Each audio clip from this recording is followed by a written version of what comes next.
brother, my sister, Shalom.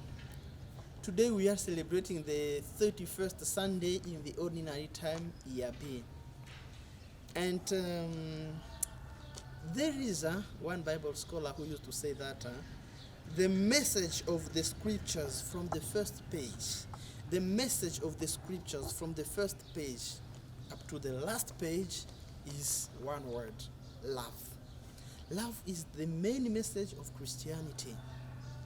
I want us to reflect about that word, love, as we do find it in our scriptures.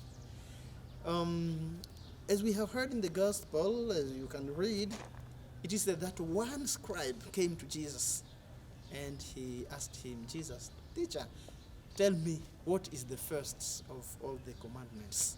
What is the greatest commandment, you know? In fact, one thing you need to know is that during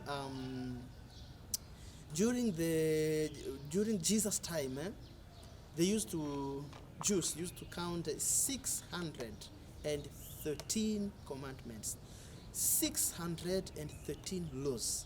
So it was so difficult, so challenging to see that, or to find a law that can be the first and a law that can be the last.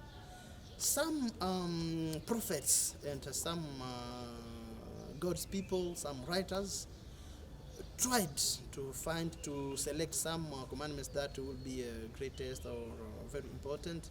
When you read the book of Psalm 15, you find there 11 commandments are selected to be like the greatest.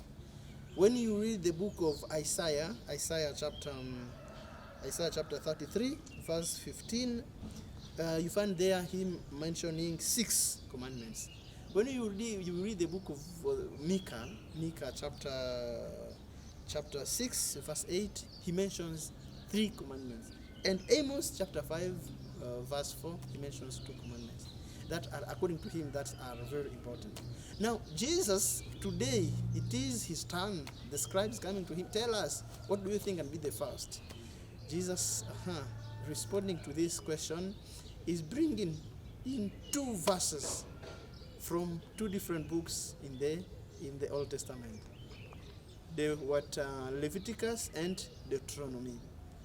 And he is saying that the greatest commandment, is that you shall love the Lord your God with all your heart, with all your soul, with all your mind, and so on.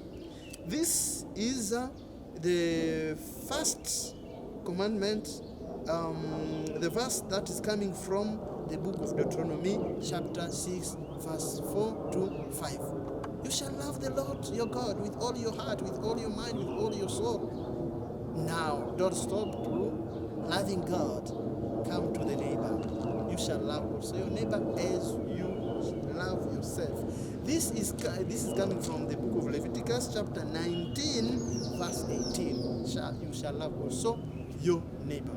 So when you look at these 2 dimensions, these are like 2 beams that constitutes the Christian cross. That vertical one, the going up, is that first dimension, loving God, the Almighty God, that dimension. That horizontal one, it goes towards the neighbor. You shall love your neighbor as you love yourself. So when you embrace these 2 beams, this cross with you, when you love God, when you love your neighbor, actually you are not far from God's kingdom. Actually you have the Bible with you. Actually you have all scriptures with you. You have all Christianity with you. You will not even need to cram Bible verses. You will not even need to read the Bible. You will not even need to do what, because you already have God with you. Love is God. God is love. My brother, my sister, today the message is that you try to talk again to your conscience and see how good is your relationship with God. How good is your relationship with your neighbor? Do you love God? Do you love this neighbor who is just there near you? That's the question for today. I wish you a blessed day, a wonderful day.